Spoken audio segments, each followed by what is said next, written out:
And so to business, and we start with news from the three big console manufacturers, Sony, Microsoft and Nintendo.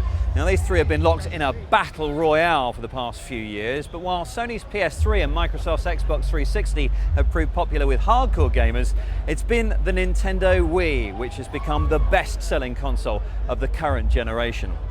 But while these three prepare for a trip to Boot Hill, another showdown is fast approaching.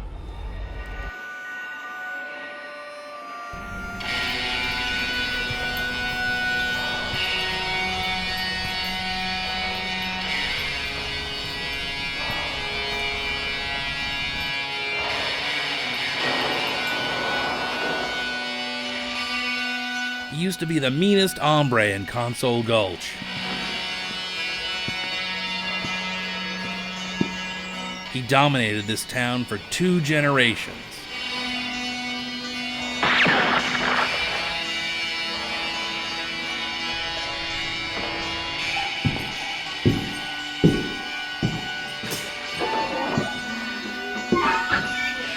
Mad Dog Microsoft McCready might have been a stranger in town.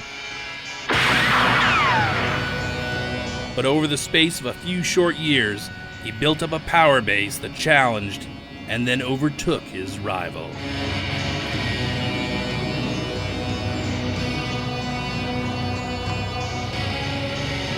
Now both have consoles, with the Xbox 360 and the PS3 that are getting long in the tooth. But who will draw first? Who will bring a new machine into the fight to replace the respective consoles which have become old-timers?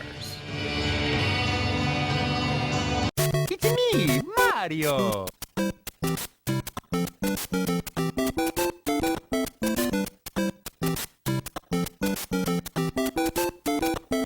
Of course, Nintendo will beat Sony and Microsoft to the draw.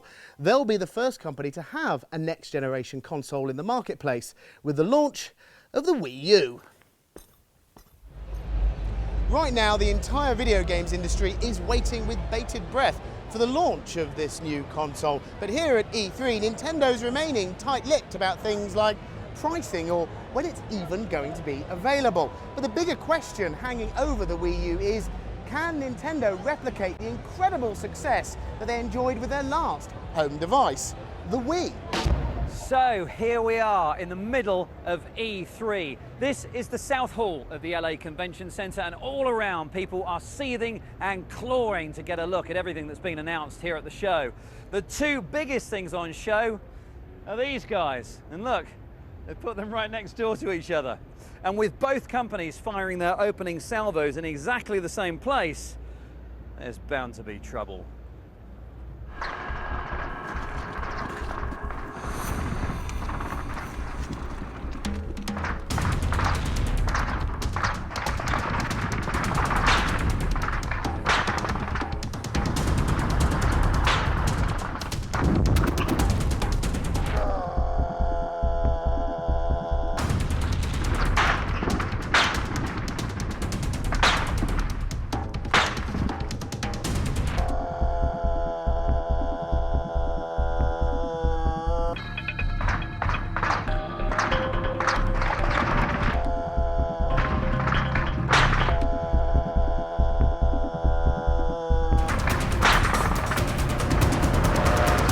Ladies and gentlemen, welcome to the Console Wars.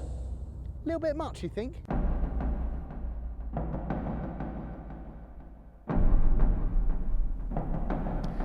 The Los Angeles Convention Center is the battleground for an epic confrontation between Sony with its PlayStation 4 and Microsoft with the Xbox One. There's also a third faction in this battle for gaming supremacy. Nintendo with its Wii U, which is currently being outsold by the Xbox 360, the PS3 and the old Wii. Which clearly isn't good news for the house of Mario and Zelda.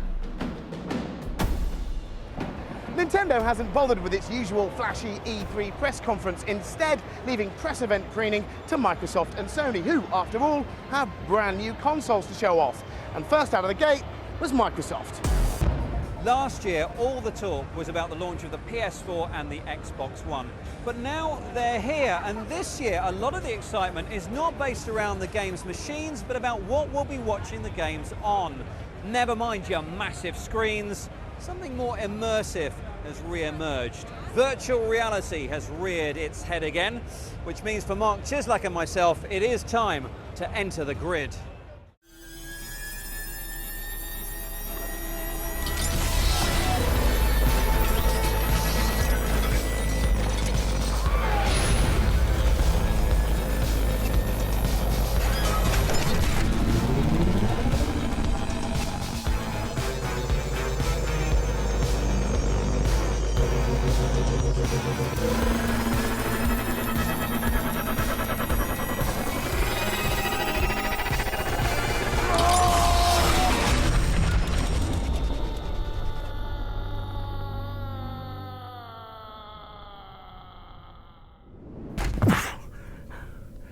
Virtual reality, computer-generated worlds which are completely immersive for the viewer. All the rage 30 years ago, and what was acceptable in the 80s is making a comeback. But if they didn't catch on then, why should they catch on today? Facebook certainly thinks that virtual reality has got legs. It's shelling out $2 billion for VR startup Oculus Rift, an outfit which has designed a headset for use with PCs and possibly consoles. Hi there, if you love your video games, this is the place to be. This is E3 in Los Angeles. Sorry about the noise, I did ask them to turn it down, but apparently I've got to get lost, Grandpa. This is where the new games and the new hardware are announced, and for that, it's customary to make as much of a hullabaloo as possible. Some people think the games industry is childish and gimmicky, but they're clearly wrong. It's big business, earning billions of dollars and constantly pushing technology to its limits, and every few years driving new technology into existence too.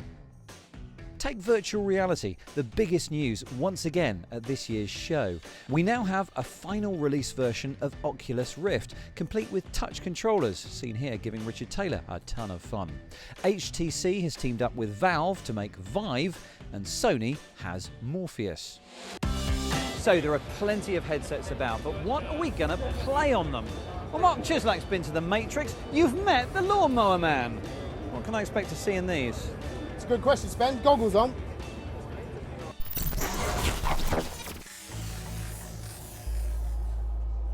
Just taking existing video game genres like first-person shooters or platformers and trying to shoehorn them into experiences which will play on virtual reality headsets doesn't always work out that well.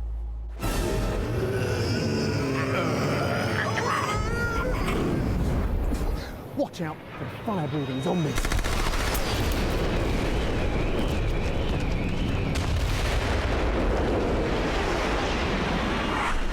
If VR's going to make it to the next level, developers have to design bespoke experiences for VR goggled gamers. Which is exactly what we found here on the floor at E3.